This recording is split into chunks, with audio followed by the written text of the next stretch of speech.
자, 안녕하세요. 한능검명수 대표 원유철입니다. 한능검 시험이 많이 어려졌습니다. 67의 난도가 많이 올라갔어요. 67의 한능검 시험을 문제 푸는 방법 정도만 해서 간단하게 해설을 올려드리도록 하겠습니다. 한 절반 정도 풀어드릴게요. 자, 그 중에 4번 한번 보도록 합시다. 4번 보시면은 현존하는 신라탑 중에 제일 오래된 것이라고 나오죠. 그리고 벽돌명탑이라고 하고 선덕여왕이 나옵니다. 삼국시대 말하는 거예요. 삼국시대는 현존하는 탑이 딱 3개밖에 없어요. 이 3개는 반드시 기억을 해두셔야 됩니다. 3개. 그 중에 2개가 백제탑이에요. 미륵사지 석탑, 정림사탑, 그리고 이게 신라의 분황사 무전석탑입니다. 신라에는 요거 하나밖에 없어요. 이렇게 신라에서는 이게 제일 오래된 탑입니다. 그리고 벽돌 모양이다. 이 2가지 기억하시면 되죠. 요 3개는 반드시 기억해 두시라. 이거를 미정분황이라고 해요. 황룡사 구축 목탑까지 합치면은 미정분황이라고 합니다. 목탑은 남아있지 않으니까 남아있는 건 3개만 남아있고 그 미정분황 중에 매번 내는 거니까 잘 기억해 두세요. 그 중에 신라에서 제일 오래됐다. 얘 말하는 겁니다. 벽돌 모방했다. 얘 말하는 겁니다. 자, 5번 보시면은 7세기 삼국 통일진흥의 문제는 항상 나옵니다. 그것도 거의 3점으로 나와요. 거의 대부분. 가끔 2점 나오고 가끔 4점까지 나오는데 2점짜리 2개 혹은 5점까지 나옵니다. 2점, 3점. 늘 나오는 거니까 이건 반드시 알아두셔야 돼요. 이렇게 보시면은 요거는 이제 부흥운동을 묻고 있는 거죠. 자, 백제 결세대 5천 명이 황살벌 싸웠다는 게 백제 이제 멸망 직전을 말하는 겁니다. 요거 직후에 이제 사비성이 함락되고 백제 멸망하죠. 그 뒤에 흑도복풍이라는 부흥운동 세력이 나타나요. 흑치상지, 도친, 북신, 부여풍이라는 이게 백제 부흥운동이죠. 한 3, 4년 갑니다. 자, 그리고 연개소문이 있을 때까지는 백제 멸망하고 나당 연합군이 쳐들어오는데 계속 막아냈어요. 막아내다가 연개소문 죽으면서 그 장남은 당나라에 투항하고 연개소문의 동상인 연정토는 신라에 투항하면서 분열이 됩니다. 그 분열 끝에 이제 2년 뒤에 멸망하게 돼요. 연개소문이 죽은 게 악마의 숫자 666대 666년에 죽고 668년에 평양성이 함락되면서 고구려 멸망합니다. 고구려 멸망 후에는 이제 고구려 부흥운동 세력이 나타나는데 그걸 고거만이라고 해요. 대거만이 아니라 고거만에서 싸웠다. 고안무 건무잠 안승이라는 거 있죠. 그러니까 안승 단어 나오면 그걸 말하는 겁니다. 자, 그리고 마지막에는 신라하고 당나라가 싸우는데 신라가 당나라까지 물리치고 삼국통을 이루는 게 나당전쟁이죠. 그 나당전쟁의 핵심이 매기입니다. 매기. 매수동 전투, 기벌포 전투. 그래서 안승이 신라에 투항했다. 신라에 투항해서 보덕궁왕으로 임명된 게 이제 사실상 고구려 부흥이 끝났다는 거고요. 674년이고 675년에 매수성 전투, 676년에 기벌포 전투를 끝으로 이제 당나라까지 쫓아내게 되는 겁니다. 그래서 안승, 고구려 부흥운동, 그 다음에 매기가 있다. 매기에 매수성, 기벌포. 자, 그 순서입니다. 항상 나오는 거예요. 자, 10번도 봅시다. 10세기도 항상 나오는 겁니다. 거의 항상 3점으로 나와요. 10세기도. 그래서 7세기와 10세기는 한능검에서는 무조건 나온다 생각하고 보셔야 돼요. 요거 두 문제 한 줄씩만 외워두시면 금방 풀 수 있습니다. 그러니까 문제 형식은 계속 어려워지지만 두 문자 한 줄만 외우고 있으면은 바로바로 풀 수 있는 정도의 문제니까 너무 걱정 안 하셔도 됩니다. 자, 보시면은 자, 이거는 신검이 쿠데타 일으킨 걸 말하는 겁니다. 견훤을 금산서 유폐했다는 거, 아버지 유폐시켰다는 거. 자, 이게 고려하고 후백제 간의 본격적인 전쟁은 견훤이 경주 침공 이후에 나타납니다. 그 신라가 친고려 정책을 피니까는 견훤이 왕을 바꾸겠다, 친고려 정책을 그만두게 하겠다고 경주를 침공해 버려요. 그래서 신라 왕을 죽이고 새 왕을 세우는데 새 왕조차도 친고려 정책으로 가게 돼요. 그래서 요거 이후에 신라 사람이 도와달라고 고려 군대를 불렀거든요. 경상도에서 후백제와 고려 전투가 이제 쭉 나타나게 돼요. 경상도 다 경상도 전투입니다. 그걸 보시면은 대구의 공산 전투, 안동의 고창 전투, 그리고 경북 선산 지금 구미입니다. 구미의 1, 2천 전투. 이게 경상도에서 후백제와 고려가 싸웠었던 대표적인 세 전투입니다. 그거 보시면 돼요. 자, 보시면은 경주 침공했다. 경주 공고 일리가 없다. 왕건이는 상해 출신인데 공고 일리가 없지. 공고 일리가 없다. 그렇게 기억하시면 됩니다. 공고 기순 일리가 없다.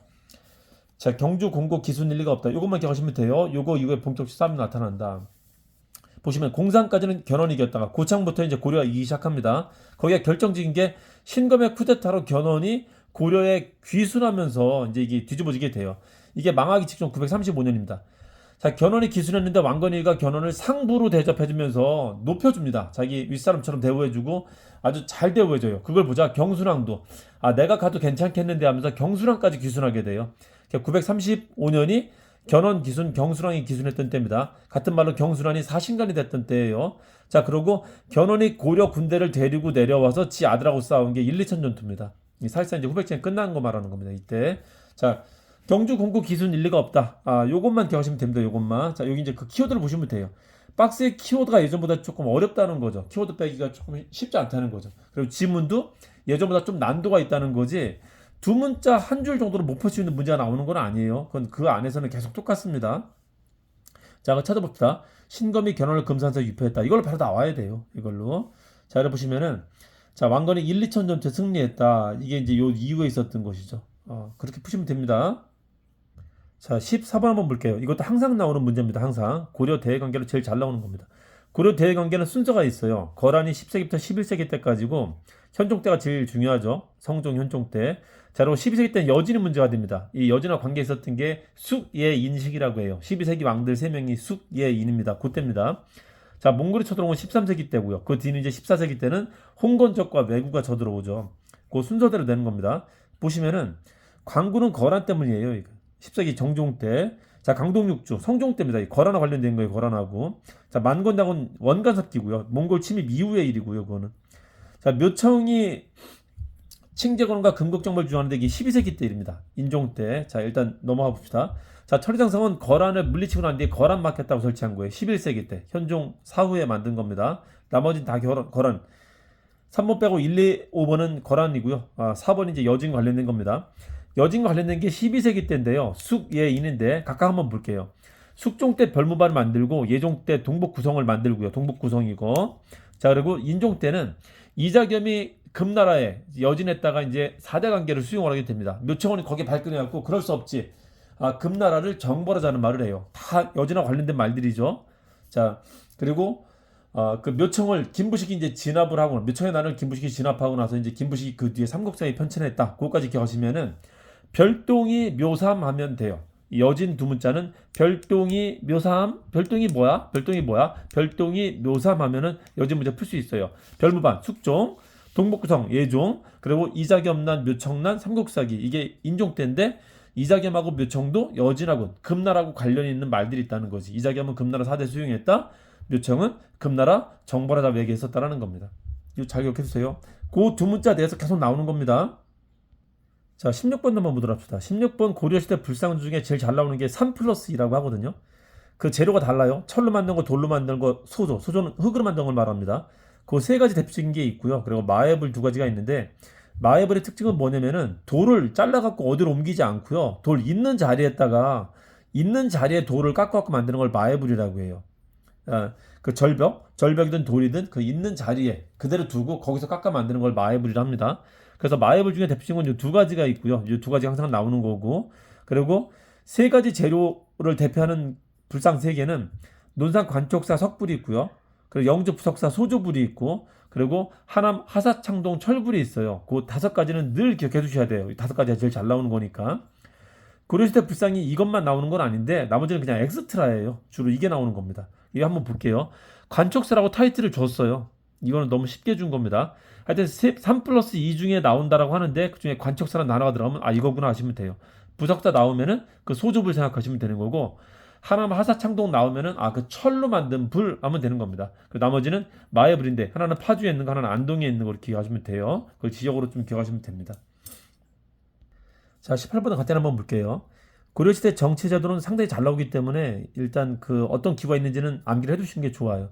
이걸 흔히 중상, 중삼호 도식이라고 하는데, 제가 고려시대 그 정치제도는 하나의 그림으로 설명을 드리거든요. 그림을 설명드리면서 요것만 기억하면 된다라고 말씀드리는데, 이걸 제가 중학교 3학년한테도 시켜봤어요. 이 그림 그릴 수 있냐고 했더니 걔들도 그림을 그리더라고요. 그러니까 어려운 게 아닙니다. 그 그림 하나만 그릴 줄 알면은 충분히 풀 수 있습니다. 누가? 중3짜리. 걔도 도식을 만드네. 중3? 도식. 그게 난이도가 높지 않아요. 한 중상 수준밖에 안 됩니다. 어떻게? 중3짜리도 도식 만드네 할 정도로요.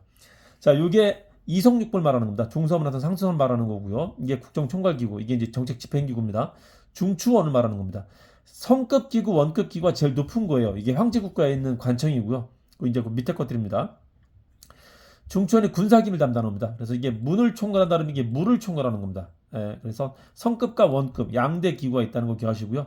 3사라는 거 재정기구예요. 이게 이제 곡식과 출납, 화폐곡식의 출납과 회계를 담당했다는 겁니다. 이걸 전곡의 출납과 회계를 담당했다라고 해요.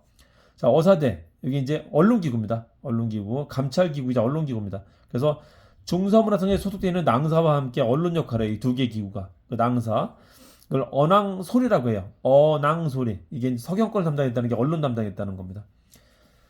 자, 그리고 도병마사고 식목도감이라는 게 있는데 이건 이제 국왕 직속의 귀족들 회의기구입니다. 중섬이라던가 중초원에 있는 귀족들이 모여갖고 이거는 상설관청이고요. 요거는 이제 그때그때 회의 때 만들어지는 회의기구예요. 요 간부들이 나와서 이제 회의하는 기구입니다. 자, 그래서 중섬이라던가 중초원의 대빵들이 모여서 회의할 때 만든 기구. 하나는 국방문제 회의할 때 도병마사, 하나는 법 만들 때 식목도감 회의하는 기구를 만든 겁니다. 이게 보통의 관청이고 이제 별도에 있는 관청입니다. 자, 봅시다. 그 기억 보시면 군사기밀 왕멸처럼 담당했다. 이게 중추원이고요. 네, 서경권 인사했다. 이게 언왕소리, 어사대와 낭사가 하는 겁니다. 자, 이게 재정기구 말하는 겁니다. 3사. 3사는 세계 관청 말하는 건데 재정기구 세계 그런 뜻이에요. 네, 전국의 출납과 회계 담당했다. 도평 여사를 바뀐 건 도명마사입니다. 자, 19번도 한번 볼까요? 예, 박스에서 찾는 것과 밑에 지문에 찾는 게 조금씩 어렵게 제시하고 있다는 게 특징이에요. 예전처럼 막 주는 문제를 던져주지 않습니다. 조금 고민하게 만듭니다. 근데 키워드는 명확해요. 주긴 줍니다. 자, 명나라가 천령이북 얘기하면서 천령이북 땅을 가지겠다는 거죠. 네 번째 보면은 안 돼. 이래서는 안 되겠다 해갖고 왕과 치영이 유동정벌을 하려 했었다는 겁니다. 유동정벌 하다가 우왕이 쫓겨난 거잖아요. 이게 우왕 말년의 일입니다. 우왕 때 제일 중요한 시험에 출제되는 논점은 왜구들과의 전투, 대표적인 전투가 다 우왕 때 있었다는 거죠. 자, 요걸 제가 두 문자로 잡아드린 게 있는데 이거를 홍화진 황간이 위대했다라고 합니다. 홍화진 황간이 위대했다. 공민왕을 죽인 게 자제위 관료들하고 그 환관이 죽였거든요. 그래서 공민왕 죽고 난 뒤에 누군가 그랬다는 거지. 아유, 황관들 위대하네. 홍화진 황관 위대하네. 이렇게 하시면 됩니다. 자, 이 홍이라는 게 다 이게 왜구와의 전투를 말하는 겁니다. 요 위와 대유군만 이제 그 명나라와의 싸움이고요. 이게 우왕 때 암기법입니다. 근데 요거는 홍은 최영의 홍산 전투를 말하는데 홍건적 침입이라고 기억하셔도 돼요. 이게 공민왕 때입니다. 홍건적 침입 공민왕 때만 있었어요. 공민왕 때. 그리고 화통도감 만들고 진포대첩, 이게 최무선에 의해서 화약무기를 처음 썼던 겁니다. 황산대첩, 이성계, 아즈말도 죽였던 거. 관원포 전투.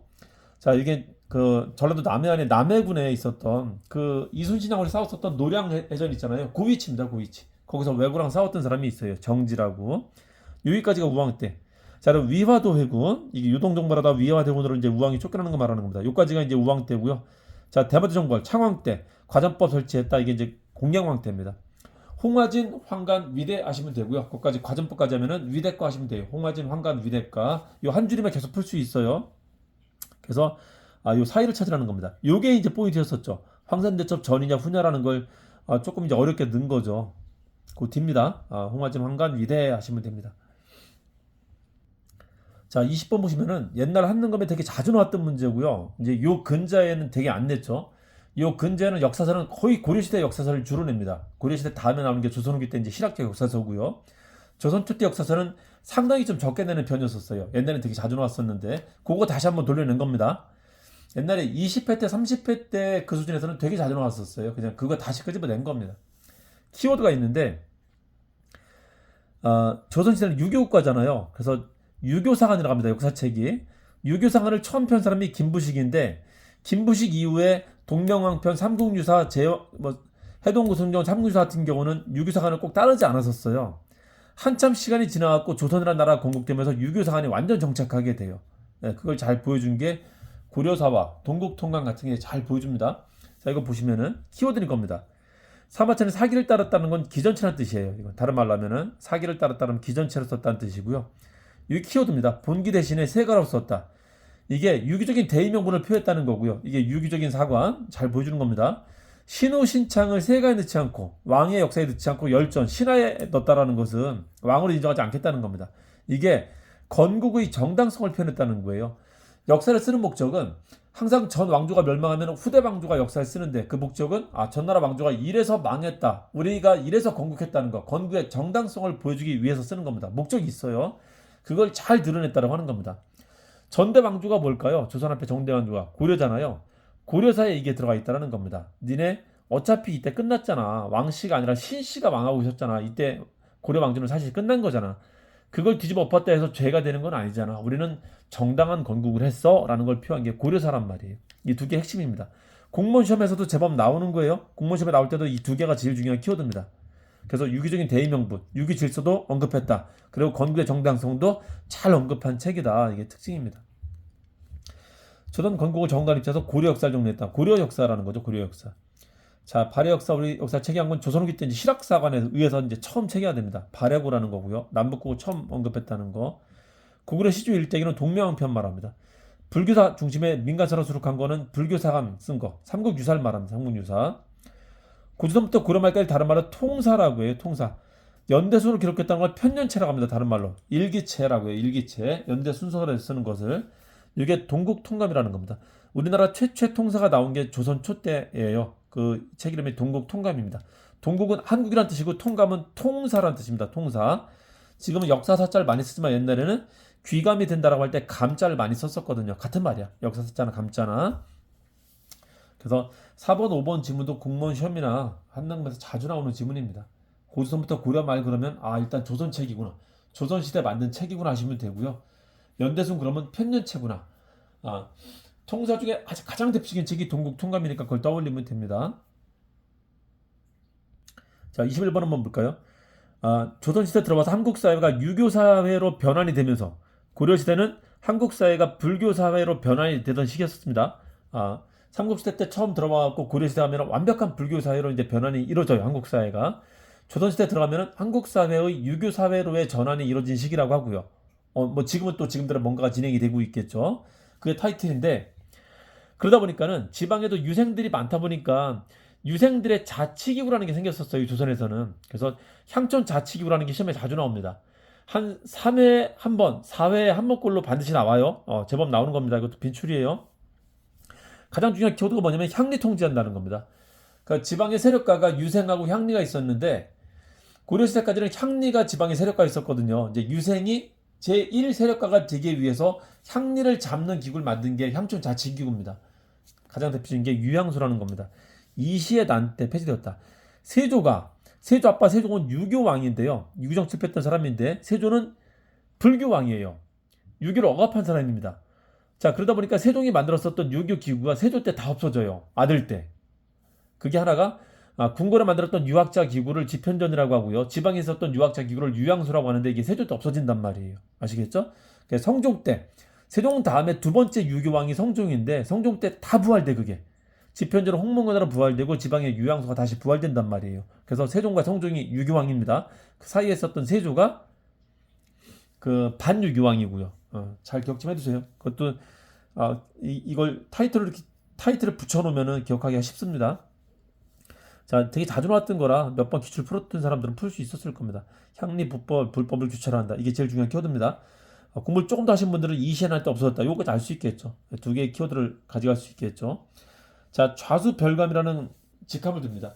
유양소라고 할 때 소라는 관청 명칭을 쓰잖아요. 그래서 직함도 대감, 별감, 대감, 상감, 영감 할 때 감자라는 말 써요. 근데 이게 정식 기구 아니다 보니까 별감이라고 하는 거예요. 별감. 그래서 국가기구의 직함하고 비슷한 직함을 쓴다는 거. 관청 이름도 소라는 말을 썼다는 거. 그걸 기억하시면 됩니다. 조광주 일파로 폐지된 것은 조광주는 이단을 배격하는 정책을 핍니다. 그래서 이단이 없어진 거야. 이단이. 유교 기구가 없어지는 게 아니라 이단이 없어진 겁니다. 그때 없어진 게 불교의 승과라는 게 없어지고요. 도교 제천행사 기구였던 소격서라는 게 폐지가 돼요. 소격서. 이단 없어졌던 겁니다. 자, 풍기군에서 주석이 만들어놓은 서원입니다. 서원. 백운동 서원이라고 서원이 처음 만들어집니다. 대사성 두구, 이 직관 같은 관제활동은 대학교 말하는 거예요. 성균관 말합니다. 매형활동은 향도라고 해요. 이건 불교 기구입니다. 불교 기구. 자, 22번 한번 볼까요? 이것도 제가 이제 스터디할 때 키워드로 되게 자주 말씀드린 건데 수업에서도 마찬가지고요. 되게 중요한 키워드가 있습니다. 그 왕들 중에 재상을 죽이고 왕이 된 사람이 둘이 있어요. 그러니까 왕이 될 자격이 없었던 애들인데 쿠데타로 왕이 된 사람이 둘이 있단 말이에요. 누구냐면은 태종하고 세조입니다.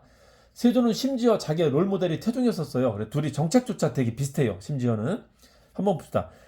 정도전이 죽었다라면 태종의 즉위를 말하는 겁니다. 태종이 이제 즉위한다. 태종이 집권하는 과정을 말하는 겁니다.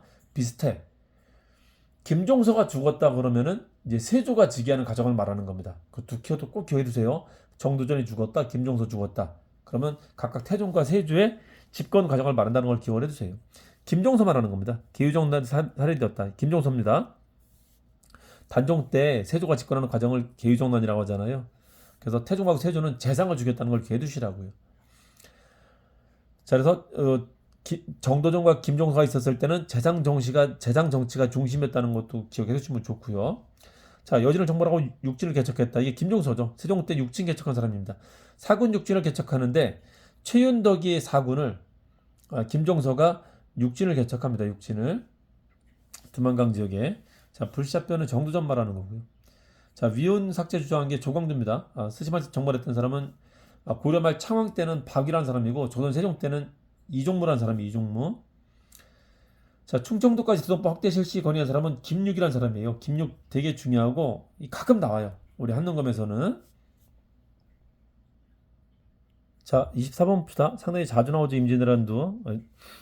임진왜란보다 더 잘 나오는 게 정묘호란과 병자호란입니다. 그거는 거의 항상 나온다고 보시면 되고요. 임진왜란은 한동안 뜸하다가 최근에 3회 연속 계속 나오고 있어요. 임진왜란은 요 근래 이제 계속 또 나오고 있습니다. 또 그러다 조금 좀 쉬겠죠.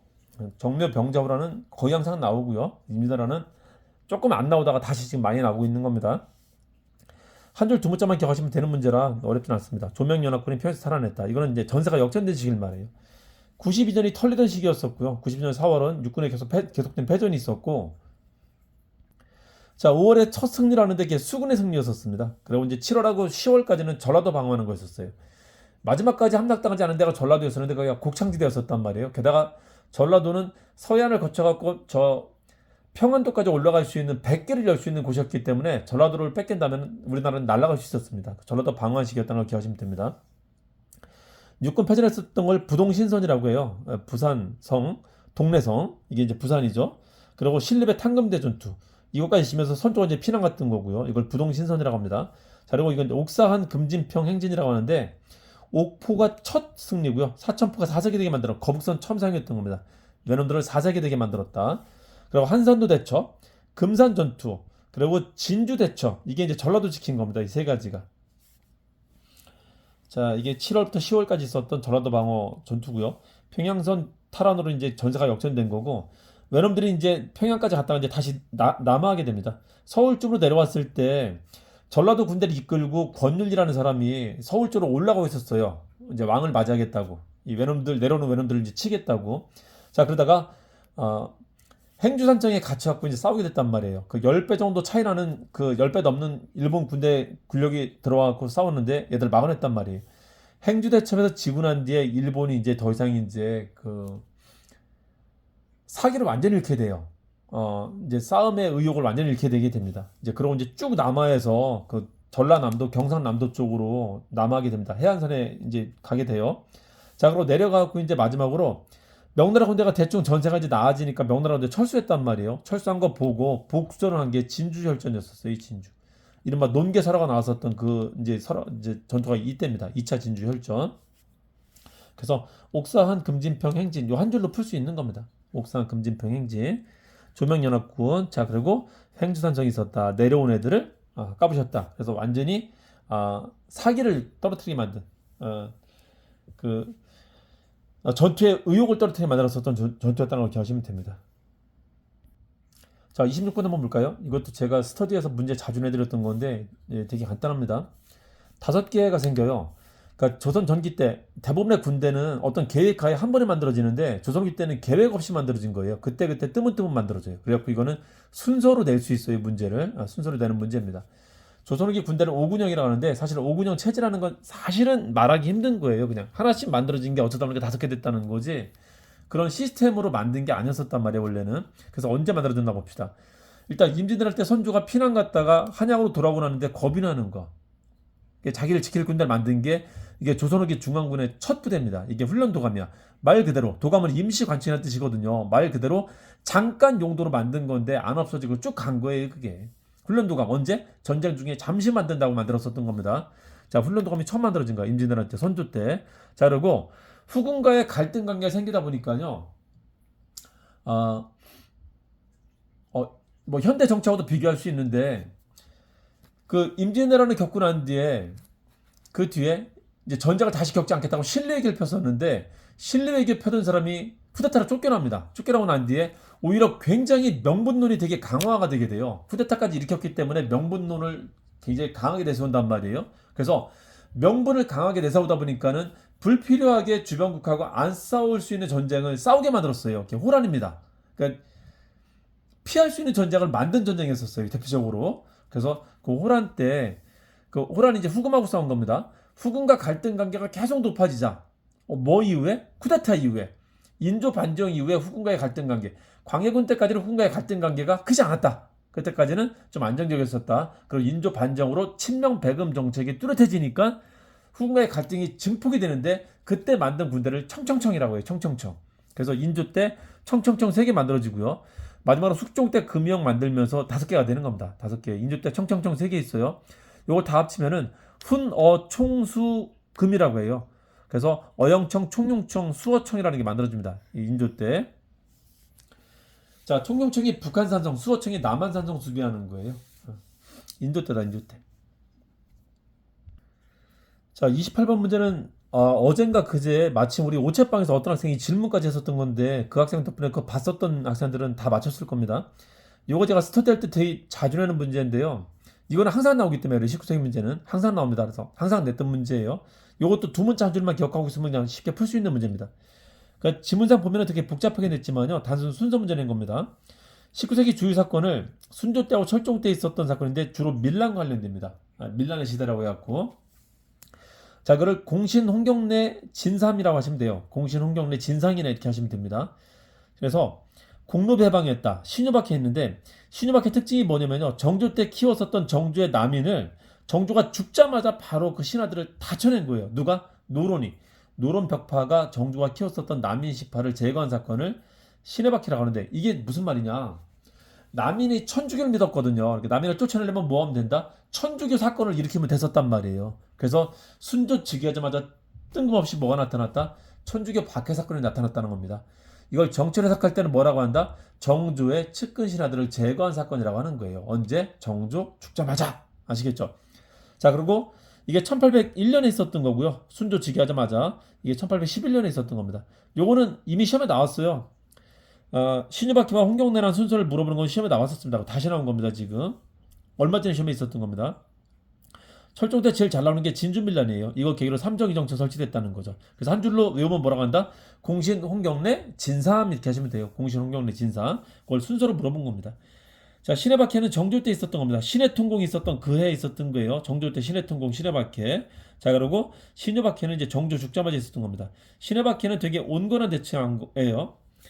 정조가 남인을 죽일 수는 없으니까 이때는 그 주무자 2명만 죽이고 더 이상 확대하지 않았습니다. 신유박해가 대대적인 박해예요. 대대적인 박해입니다.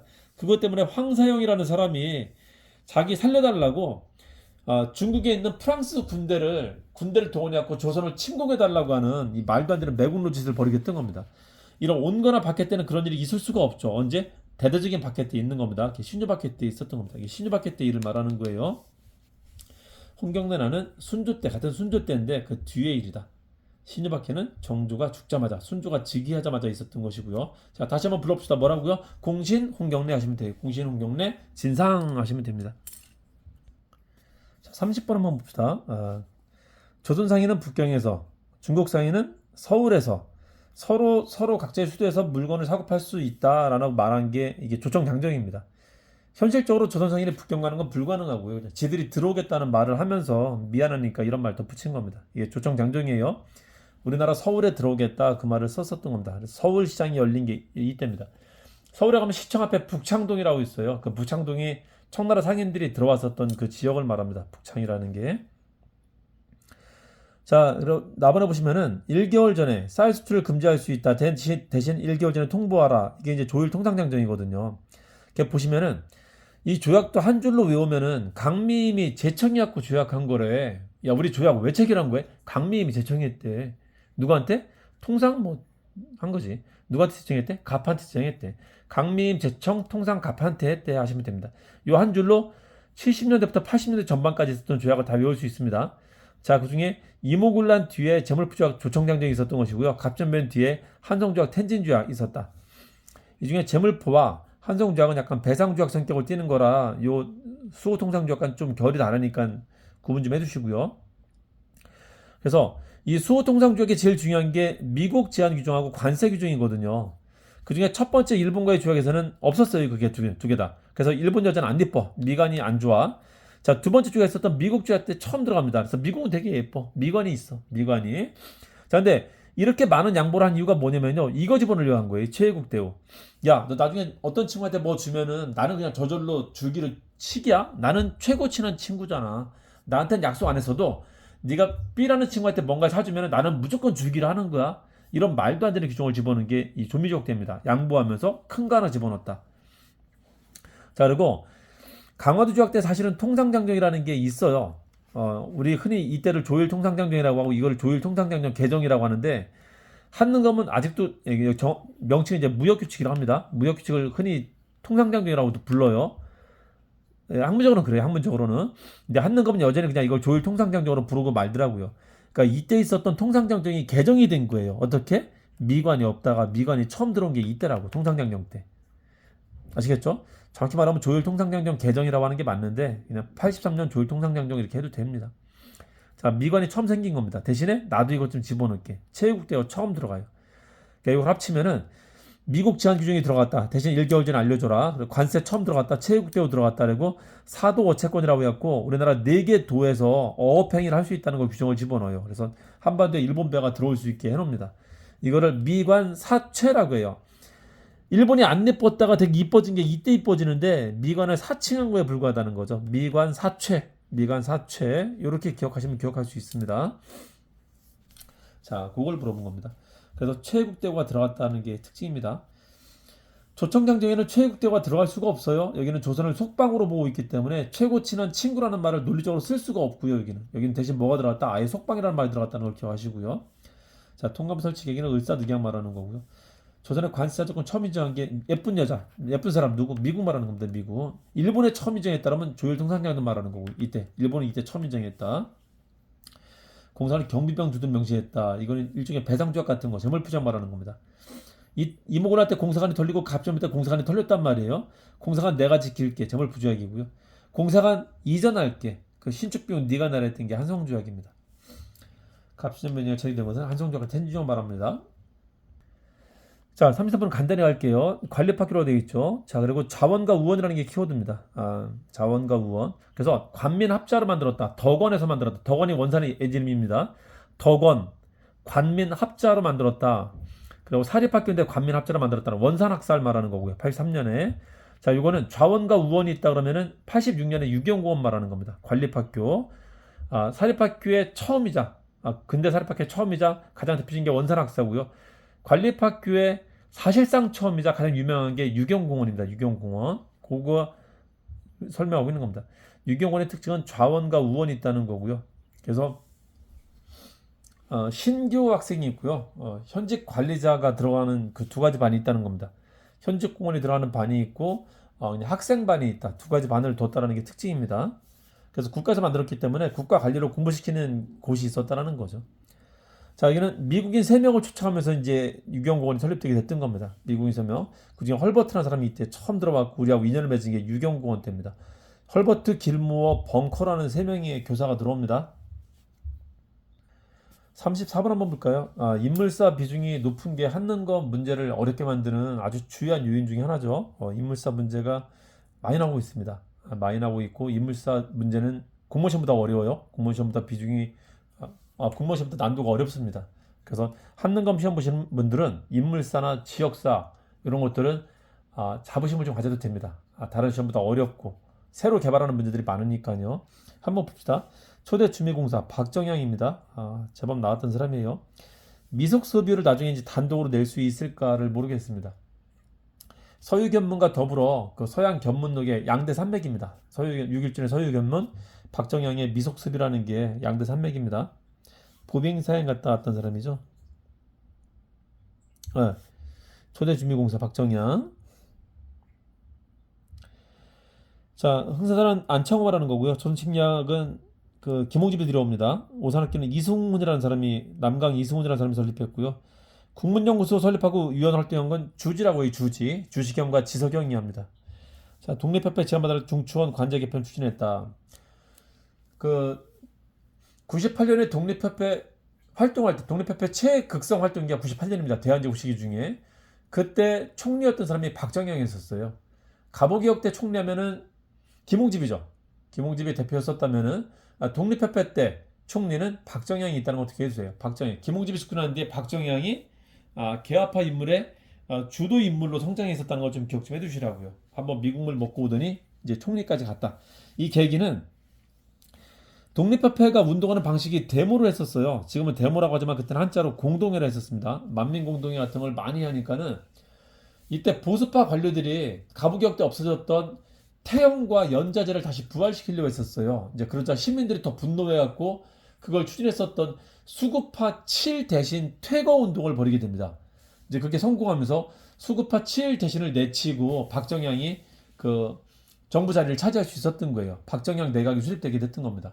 그러니까 박정양은 개업하니까 독립협회가 주장하는 의견들을 이제 받아들이려 했었단 말이죠. 그래서 독립협회는 제야에서 했었던 것이고 정부의 개업파가 이제 앉아 있으니까 제야의 요구가 받아들여질 수 있었던 것이죠.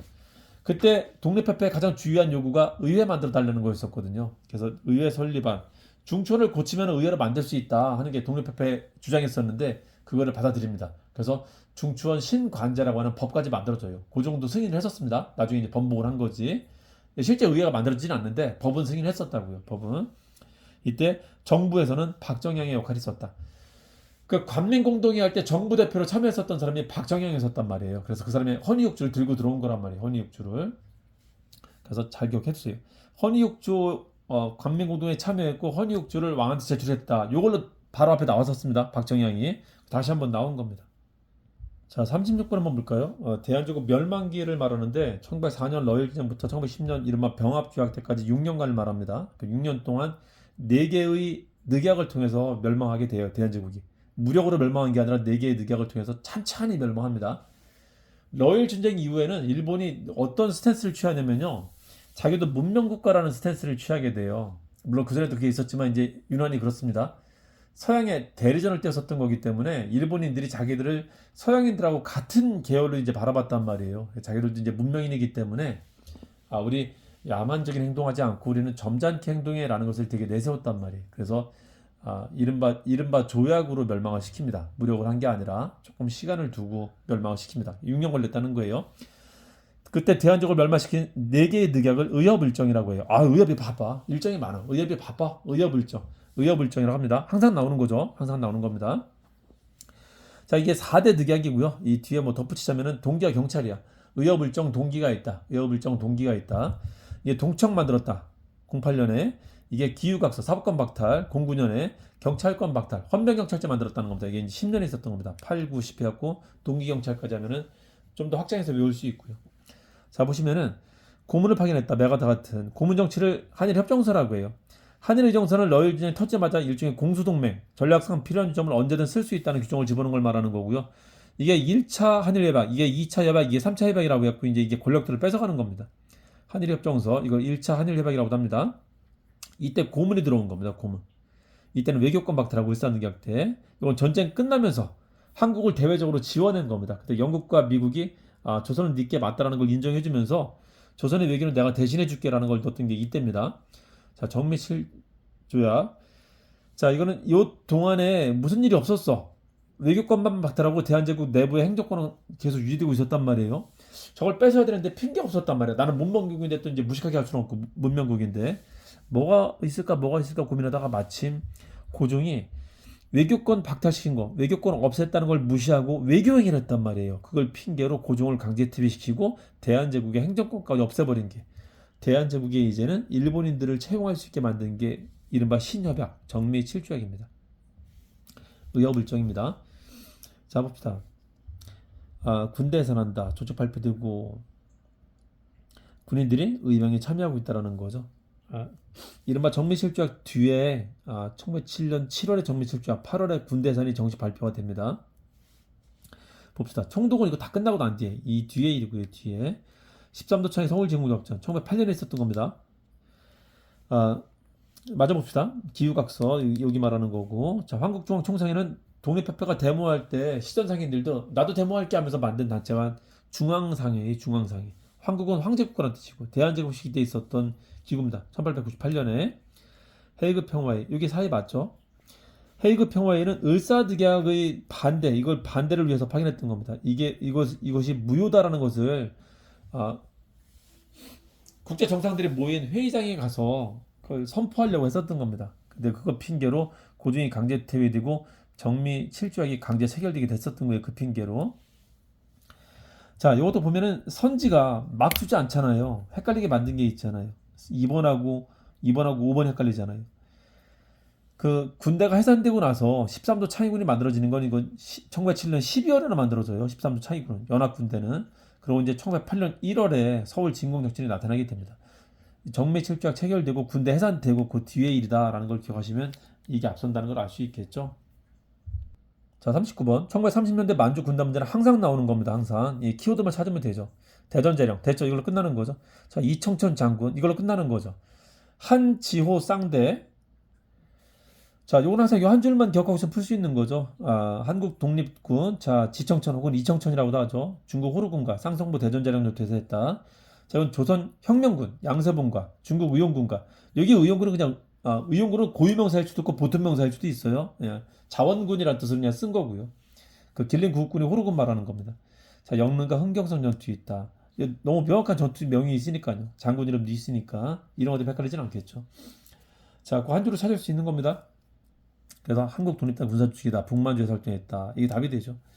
자, 연합군과 활동했다면 광복군밖에 없어요. 임정희 광복군. 영국군, 미국군 활동했다면 광복군입니다. 간도참변 이후. 이건 20년대 말하는 거죠. 20년대. 자, 20년대 3.1운동 직후에 간도에 많은 전투가 있었어요. 대표적인 게 봉오동 청산리 전투가 있는데 이 전투 이후에 일본 놈들이 여기 싹쓸이 작전을 들어오게 됩니다. 이른바 간도참변이라고 하는. 자, 그러자 이제 부대들이 피난할 수밖에 없었는데 중국 땅이 아닌 곳으로 피난하게 돼요. 이 피난하기 직전에 이 군대들이 하나의 단체를 만들어요. 그걸 대한의 독립군단이라고 합니다. 대한독립군단. 그겁니다. 대한독립군단을 만들고 나서 이동을 하게 됩니다. 가서 이제 크게 약화되게 되죠. 관내 최초는 조선 의용대를 말합니다. 홍범도 연합했다. 청산리. 자, 이 김자진의 북로 군정수가 홍범도하고 연합해서 했던 겁니다. 20년대 말하는 거죠. 41번 한번 볼까요? 41번. 자, 종교운동도 상당히 자주 나옵니다. 세 번에 한 번 정도는 나옵니다. 세 번에 한 번 정도는. 자, 어린 운동에 따르면은 천도교입니다. 동학이 바뀐 게 천도교고, 서학이 바뀐 게 천주교고요. 동학이 바뀐 게 천도교입니다. 자, 동학하고 천주교가 그 평등 사상이 굉장히 강했었어요. 동학이 더 심했었어요. 동학은 각자의 가슴에 하느님이 있다고 했었단 말이야. 동학의 하느님은 한울림이라고 합니다. 한울림.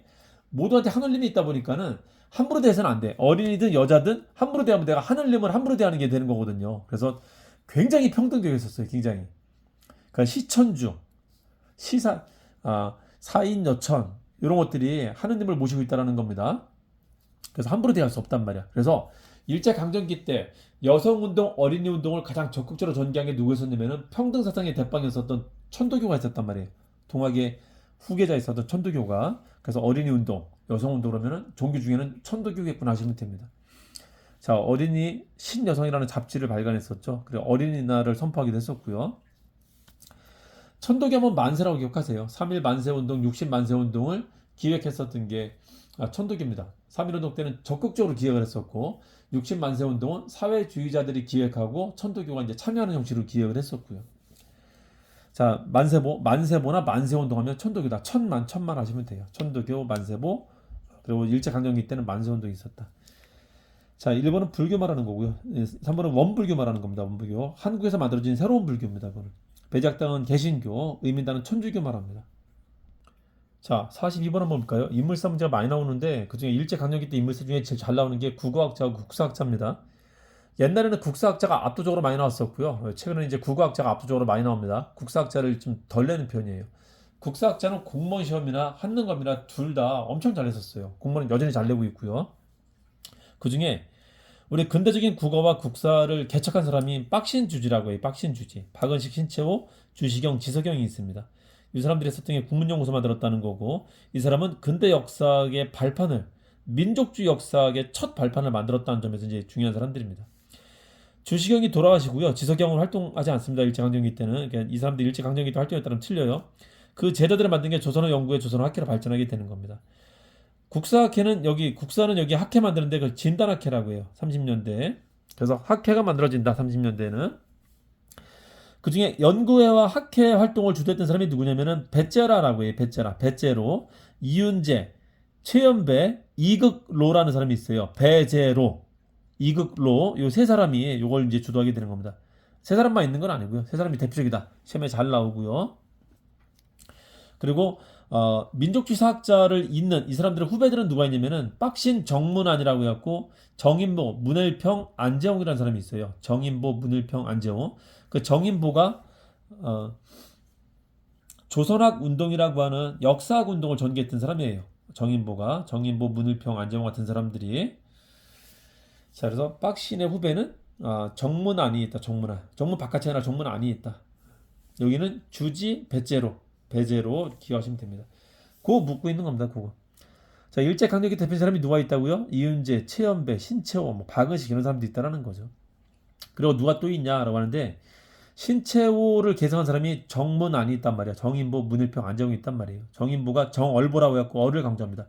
민족주의 사학자들은 정신을 강조해요. 신채호는 화랑정신, 난가정신, 박은식은 박혼식이라고 혼을 강조하고요. 정인보는 정얼보라고 얼을 강조합니다. 문일평은 문일평정심이라고 심을 강조하고요. 그 정신을 강조하는 게 민족주의 사학자예요. 한국민의 독특한 정신을 강조한다. 장지한 황성신문, 육일춘, 서유연문, 최익현, 외양일체론, 신원의 심행일기 다 맞는 말인데 이거는 일제강점기가 아니라 개항기 때 일이에요. 일제강점기 전의 일입니다. 그러니까 일제강점기를 묻고 있잖아요. 시기가 맞는 거예요. 시기가. 자, 참고해 두세요. 국어학자, 국사학자는 반드시 기억을 해둬야 된다.